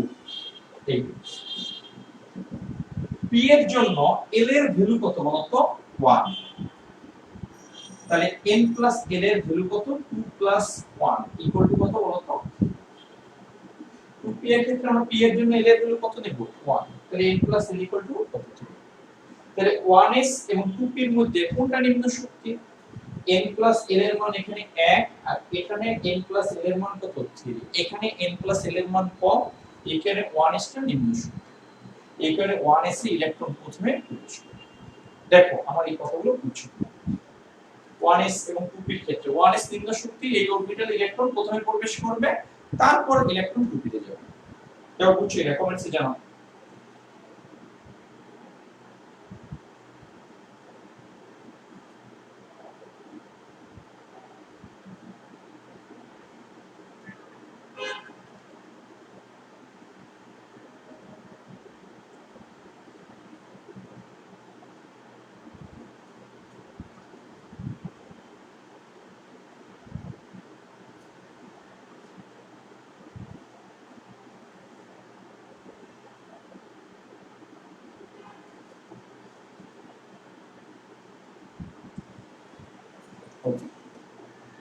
তাহলে এটার ক্ষেত্রে আমরা কি বলতে পারি, এই লেখাটা নিচে হবে লেখাটা, যেহেতু যেহেতু 1s এর n প্লাস n এর মান কম,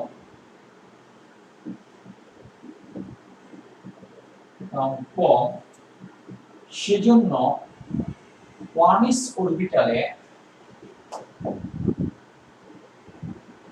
অরবিটালে ইলেকট্রন প্রথমে প্রবেশ করবে,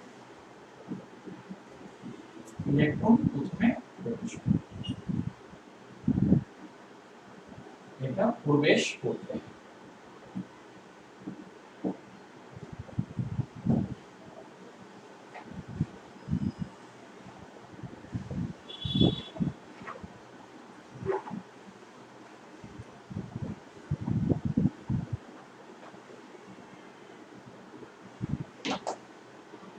এখানে একটু দেখো সেকেন্ড, যদি দুটি অরবিটালের বা দুটো উপশক্তি স্তরের যদি দুটি অরবিটালের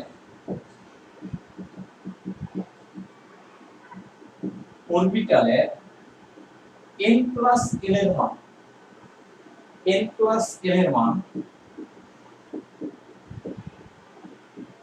এর মান সমান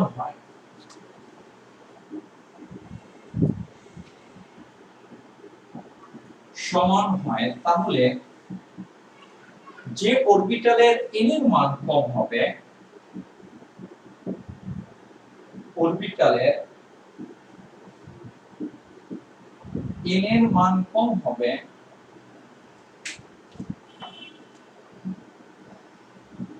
হবে, সেটি নিম্ন শক্তির অরবিটাল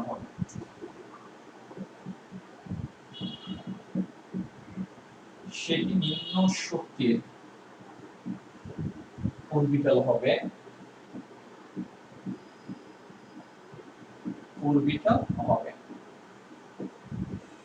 এবং ওই অরবিটালে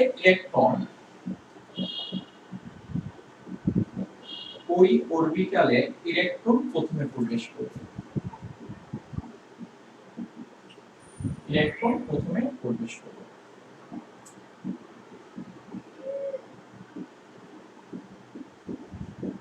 আমরা যদি যেমন কি যাই, এটা দেখো আমি যদি যেমন যাই, তোমার 3D এর ক্ষেত্রে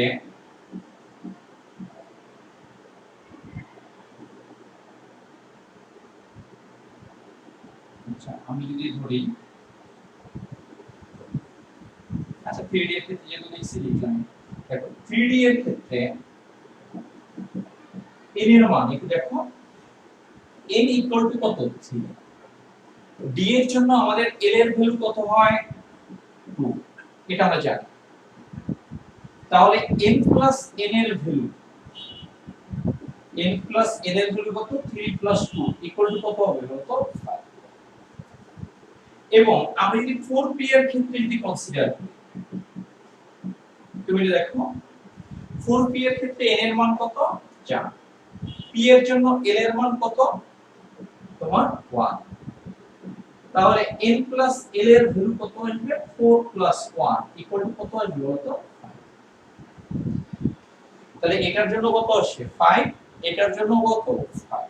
তাহলে এদের ক্ষেত্রে কোনটা নিম্ন শক্তি সেটা ডিপেন্ড করবে কার উপর, n এর উপর।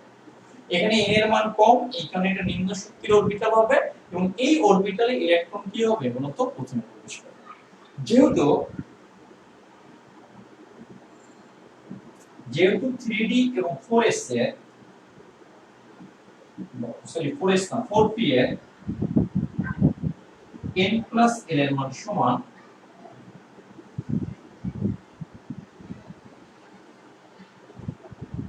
সেজন্য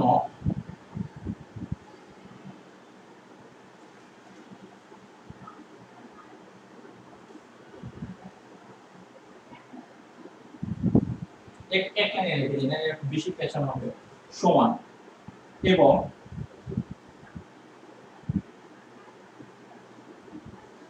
কিন্তু লেখো কিন্তু 3D এর n এর মান কম হয়, n এর মান কম হয়, মানে অনেক লাইন পেছানো লাগতো, কম হয়, এটি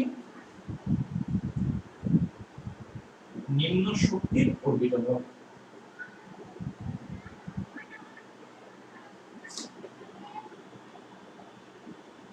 অরবিটাল হবে।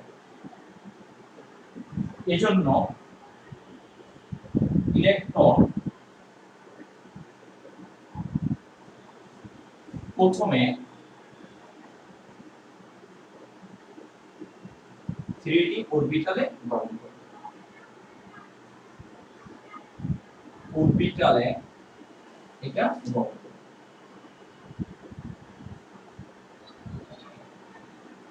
ইলেকট্রন প্রথমে 3d অরবিটালে কি করবে? গমন করবে। এখন আশা করি তুমি বুঝতে পারছো। এখন যে জিনিসটা হচ্ছে, তুমি এখন বলবা যে ইলেকট্রন কেন নিম্ন শক্তির অরবিটালে কেন যাবে, কেন উচ্চ শক্তির অরবিটালে যাবে না? আবগণিতি বলছে ইলেকট্রন প্রথমে নিম্ন শক্তির অরবিটালে যাবে, তারপর হায়ার এনার্জি লেভেলে যাবে। আর নিম্ন শক্তির অরবিটালে কেন গমন করবে, কেন উচ্চ শক্তির অরবিটালে গমন করবে না, এটার অ্যানসারটা আসলে তুমি কি ভাবো সেটা কমেন্টসে জানাও।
কি ভাবো একটু দেখি।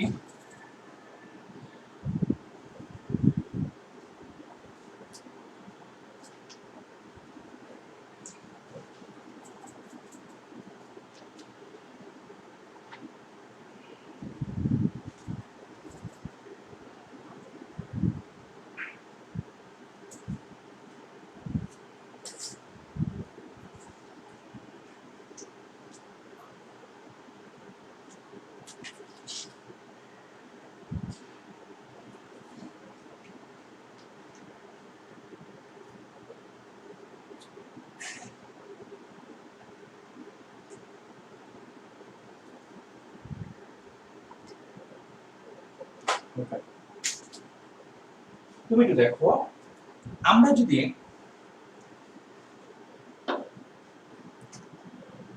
এটা বোঝার ট্রাই করো, এটার মেইন লজিকটা হাতে গোনা দুই একজনে বলছে। ম্যাক্সিমাম তোমরা কি পড়া বুঝতে পারো কিনা আমি তা জানি না। কারণ নিম্ন শক্তির অরবিটাল যদি হয় তাহলে ওই অরবিটালে ইলেকট্রনের শক্তিও কম থাকবে। ইলেকট্রনের শক্তি যত কম হবে তার স্টেবিলিটি তত কি হবে বলতো? বেশি হবে। আর একটা পরমাণুর মেইন টার্গেট কি? সে স্টেবল হতে চায়, সে ওভাবেই ওরিয়েন্টেড হবে, যেভাবে ওরিয়েন্টেড হলে কি হবে, তার কি হয়, স্টেবিলিটি কি হয় বলতো? বেড়ে যায়। তার মানে মেইন রিজনটা হচ্ছে নিম্ন শক্তির অরবিটালের কি শক্তি কম হওয়ার কারণে তার স্থিতিশীলতা বেশি। এই জন্য ইলেকট্রন প্রথমে নিম্ন শক্তির অরবিটালে গমন করে। এটা আমি নোট করে লিখে দিচ্ছি, এটা আমি নোট করে লিখে দিচ্ছি।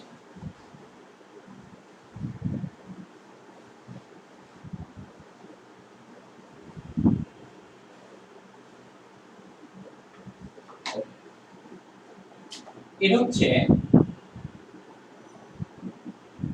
নিম্ন শক্তির অরবিটালে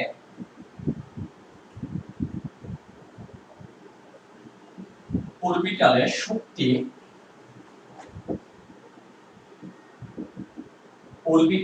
শক্তি কম হওয়ায়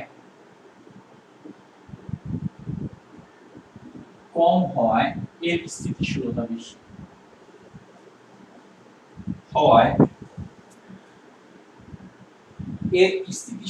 মানে স্টেবিলিটি বেশি,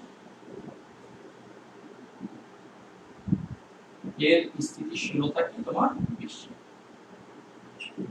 এজন্য ইলেকট্রন নিম্ন শক্তির অরবিটালে প্রবেশ করে, শুধু স্টেবিলিটি গেইন করে। এজন্য ইলেকট্রন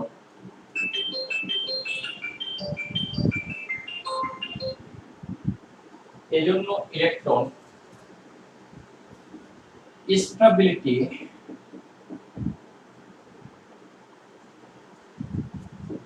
অর্জনের জন্য নিম্ন শক্তির অরবিটালে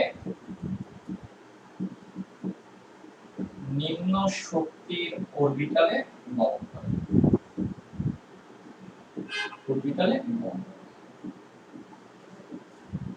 পৃথিবীতে মানুষ স্টেবল হওয়ার জন্য একজন আরেকজনকে কি করে, মেরেও ফেলে। দেখছে খুবই খারাপ। বাসা থেকে মনে ফোন দিচ্ছে, হ্যাঁ ওটা রিসিভ করতে বারবার কল দিচ্ছে। নিম্ন শক্তির অরবিটালে কি করে, গমন করে, শুধুমাত্র স্টেবল করে। এখন এখানে একটা কোশ্চেন আসে 2 মার্কের বোর্ডে, আব্বৌ নীতিকে n+l নীতি বলা হয় কেন? আব্বৌ নীতিকে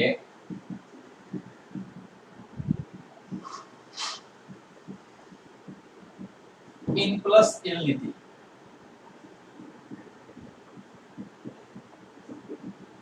নীতি বলা হয় কেন?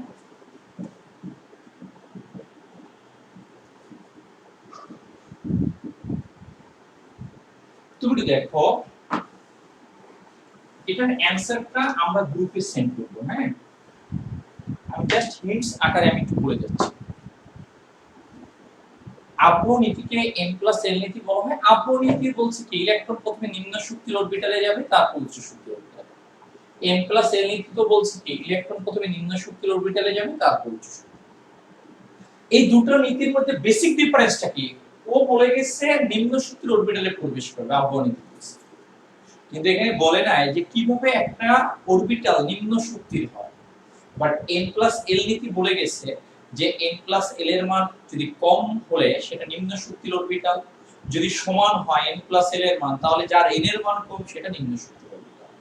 বাট বেসিক কথা কি, ও বলছে আব্বৌ নীতিও বলছে যে ইলেকট্রন নিম্ন শক্তির অরবিটালে যাবে, n+l নীতিও বলছে কি নিম্ন শক্তির অরবিটালে যাবে। বাট এই নীতিতে একটু অ্যাডভান্স, মানে একটু বাড়তি কথাটা কি বলছে, অ্যাডভান্স কথাটা কি আছে, যে আসলে নিম্ন শক্তির অরবিটাল কোনটা হবে সেটা সে এখানে নির্ধারণ করছে। বাট এই নির্ধারণ করে না এই নীতিতে ইলেকট্রন নিম্ন শক্তির অরবিটালে যাবে, এই নীতিতে ইলেকট্রন কি নিম্ন। এই নীতির বেসিক কথা কি, এই কারণে এই নীতিটাকে তোমার n+l নীতিও বলা হয়। ওকে, দেখো আমার কথাগুলো তুমি বুঝতে পারছো না? আমি বলছি দুটো নীতির বেসিক কথাই এক, এও নিম্ন শক্তির অরবিটালে ইলেকট্রন প্রবেশ করবে, এও নিম্ন শক্তির অরবিটালে ইলেকট্রন প্রবেশ। বাট এই আগে বলে আসছে যে আসলে ইলেকট্রনটার ক্ষেত্রে একটা উপশক্তি স্তরের ক্ষেত্রে কোনটা নিম্ন শক্তির অরবিটাল হবে সে কিছু প্যারামিটার দিয়েছে। বাট এই প্যারামিটার না দিয়ে সরাসরি বলে গেছে ইলেকট্রনটা নিম্ন শক্তির অরবিটাল। এই নীতির বেসিক কথা এক, এই কারণে এই আব্বৌ নীতিকে আমরা n+l। আমার কথাগুলো বুঝছো কিনা? আর অ্যানসারটা আমরা গ্রুপে সেন্ড করে দেব। এটা লিখতে অনেক টাইম লাগে, হয়তো টাইম ফিল হবে। হ্যাঁ, দেখো আমার কথা বুঝছো কিনা?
ওকে,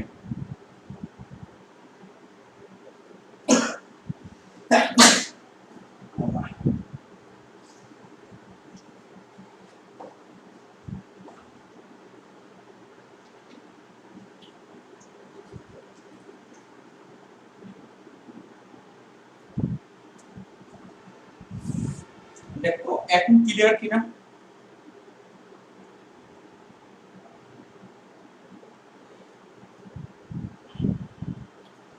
ভাই রে ভাই, নেটে যে ফাইজলামি করে।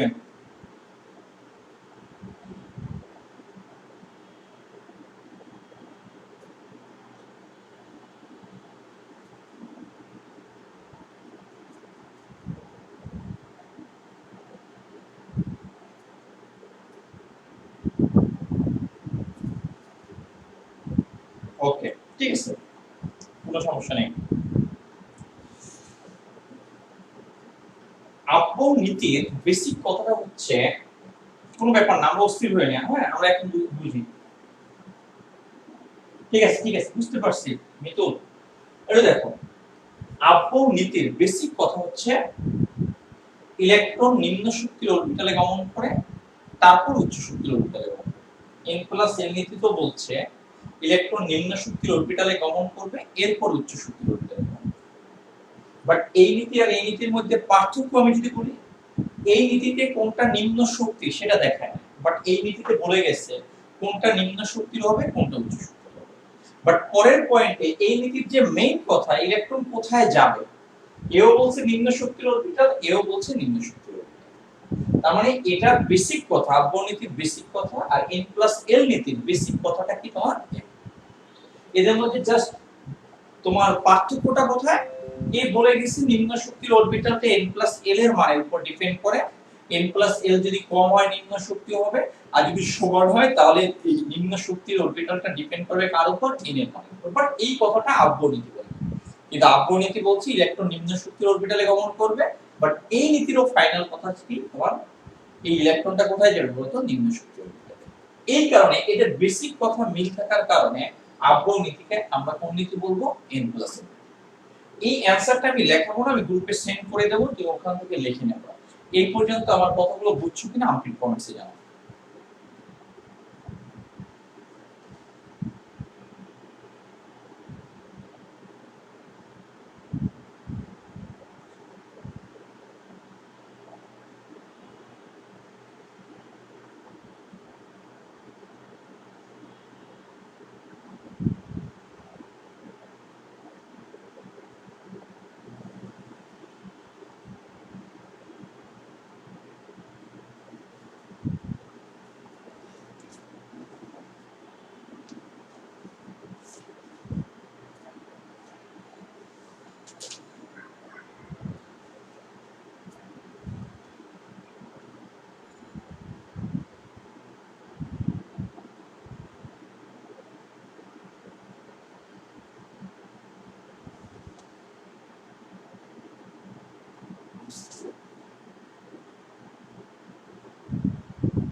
রাজিয়া, তুমি প্রিপারেশন নিতে থাকো, কালকে এক্সাম হোক, তুমি কি কোথাও যাবা নাকি?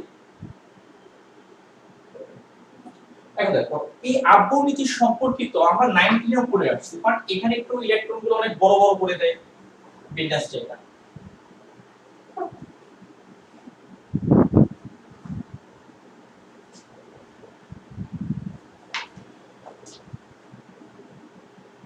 এটা হচ্ছে আব্বর নীতি সম্পর্কিত কোশ্চেন।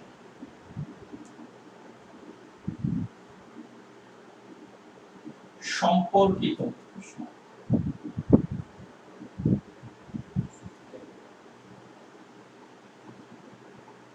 এই কোশ্চেনটা হচ্ছে, একটু দেখো, রুবিডিয়ামের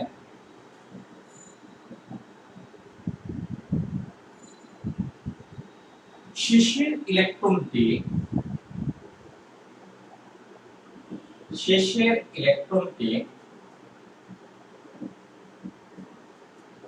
4d অরবিটালে না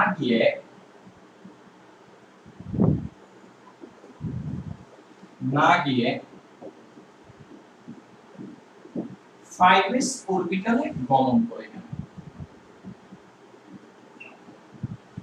অরবিটালে ভ্রমণ করে কেন?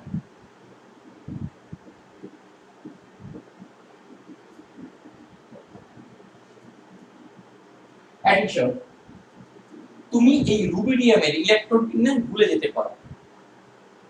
রুবিডিয়ামের ইলেকট্রন বিন্যাস, রুবিডিয়ামকে রিপ্রেজেন্ট করে আরবিটা, এটার পারমাণবিক সংখ্যা হচ্ছে 37। তাহলে তোমাকে রুবিডিয়ামের ইলেকট্রন বিন্যাসটা তোমার প্রথমে করতে হবে। তুমি রুবিডিয়ামের ইলেকট্রন বিন্যাসের ক্ষেত্রে এটার অ্যানসারের ক্ষেত্রে আমরা যদি লিখি, আমরা রুবিডিয়ামের ক্ষেত্রে এটা আমরা হিন্টস আকারে অ্যানসারটা লিখতেছি, হিন্টস। এটার বড় আকারে অ্যানসারটা আমরা গ্রুপে লিখে দেব। আমি এটা সেট করে দেব, হ্যাঁ। হিন্টস আকারে লিখতেছি, এটা আরবি, এটা কত 37। তুমি কিন্তু জায়গা খালি রেখে যাবা, ওই জায়গায় ওই অংশ পরে লেখা হবে না, হ্যাঁ, তুমি ভুলে যাবা।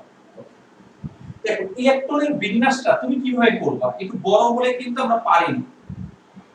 আমরা কিভাবে করব, এরকম এস এস সাজাবো, তারপর কি পিএস পিএস, তারপর কি ডিপিএস, এই পর্যন্ত যাবে। তারপরে কত কি দেখো S S PS PS DPS আর ডিপিএস। তাহলে এই এসটাকে আমরা কি বলবো 1, এটা 2, এটা 3, এটা কত 4, এটা যদি তোমার কি হয় 5, আর এটার ক্ষেত্রে আমরা কি বলি পি, এটা কত পি 2p, এটা 3p, এটা কত হবে 4। আর এটার ক্ষেত্রে একটু দেখো, এটার ক্ষেত্রে ডি এর ক্ষেত্রে এটা হবে কি বলতো, এটা হবে কি বলতো 3d। তুমি যদি দেখো তোমাকে কোশ্চেনে 5s এর সাথে 4d এর কম্পেয়ার করছে, তুমি একটু বোঝার ট্রাই করো, ss এর বোঝার ট্রাই করো, আমরা শেষ করে দেব। ss ps ps dps, এটা যদি dps হয় তারপরেরটা কি হবে বলো তো d হবে। যেহেতু এখানে এই পর্যন্ত আমার 5s আছে, দেখো 5s আছে, বাট 4d নাই, 4d তার পরে হবে। এখানে আমরা 4d কেও আমরা নিয়ে আসব। আগে বোঝার ট্রাই করো, ss দুইটা, ps ps দুইটা, dps তারপরেরটা কি হইতো বলো তো dps। তাহলে পরের ডিটাই হতো কি বলতো, এটা কি তোমার 4d পরের। তাহলে এটার ক্ষেত্রে আমরা কি, এখানে আমরা দুটো ইলেকট্রন, এখানে দুটো থাকতে পারে, পিতে 6টা থাকতে পারে, এখানে দুইটা থাকতে পারে, এখানে 6টা, এখানে দুইটা, এখানে 10টা। এখান থেকে এই পর্যন্ত ইলেকট্রন আছে কত 30। ইলেকট্রন টোটাল কত 37। তাহলে পিতে ইলেকট্রন যাবে কয়টা 6টা। তাহলে কত 36। তাহলে 5s এ কয়টা একটা, আর 4d তে কোনো ইলেকট্রন যাচ্ছে না। তার মানে এটা হচ্ছে ইলেকট্রন এভাবে প্রবেশ করে, এটা ইলেকট্রন বিন্যাস না। আমি যদি ইলেকট্রন বিন্যাসটা যদি লিখি তাহলে এটা 1s2 2s2 2p6, এটা 3s2 3p6, সব তিনগুলোকে একত্রে লিখতে হবে। এটা কি 3d কত 10, তারপর লিখতে হবে কি 4s2, এটা কত 4p কত 6, এরপর কত 4d কত 0, এটা কত 5s কত 1। এটা হচ্ছে ইলেকট্রন বিন্যাস, এটা হচ্ছে ইলেকট্রন বিন্যাস। এখন ইলেকট্রন বিন্যাস করলে জাস্ট ডাউট হয়, ইলেকট্রন প্রবেশটা যদি দেখাই কোনো ডাউট নেই, কারণ ইলেকট্রন নাই 4d তে যায় না। আর এভাবে করলে ডাউট হয় যে 4d তে না গিয়ে 5s এ কেন যাচ্ছে। এন্ড ইলেকট্রন 4d তে যাবে না 5s এ যাবে সেটা ডিপেন্ড করবে 4d নিম্ন শক্তি নাকি 5s নিম্ন শক্তি। আর এটা নিম্ন শক্তির কোনটা সেটা আমাকে n+l আইডিয়া দেবে। তাহলে এটার ক্ষেত্রে আমরা দেখি 4d এর ক্ষেত্রে, 4d এর ক্ষেত্রে n+l, n এর ভ্যালু কত 4, d এর ক্ষেত্রে l এর ভ্যালু কত 2, তাহলে n+l এর ভ্যালু কত দেখো 4 + 2 = কত 6। তাহলে 5s এর ক্ষেত্রে কি হবে, n এর মান কত 5। তুমি দেখো s এর জন্য l এর ভ্যালুটা কত আসবে দেখো 0। তাহলে n+l এর ভ্যালু কত আসবে দেখো 5 + কত 0 = কত হয় 5। তাহলে দেখো 4d এর ক্ষেত্রে n+l 6, আর 5s এর ক্ষেত্রে n+l এর মান কত 5। তাহলে এটার কি n+l এর মান কম 5s, এই কারণে এটা নিম্ন শক্তির, এই কারণে এই 5s এ ইলেকট্রনটা কি হবে প্রথম প্রবেশ করবে, অর্থাৎ শেষে ইলেকট্রনটা কোথায় যাবে 5। তাহলে এখানে কি 5s এর n+l এর মান কম,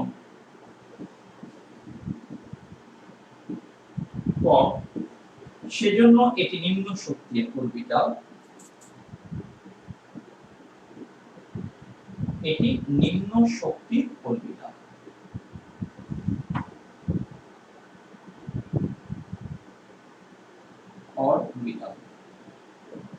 তাই রুবিডিয়ামের শেষের ইলেকট্রনটি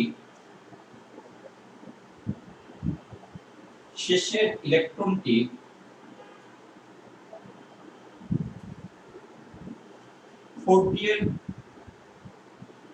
পরিবর্তে 5s এ গমন করে। 5s এ গমন, এটা সাজাই কিভাবে লিখবো আমি এটা তোমাকে গ্রুপে দিয়ে দেব। কথা কি বুঝতে পারছো কিনা? ওকে, দেখো কারো কোনো ডাউট আছে কিনা আমাকে একটু বলো আগে। কারো ডাউট আছে কিনা?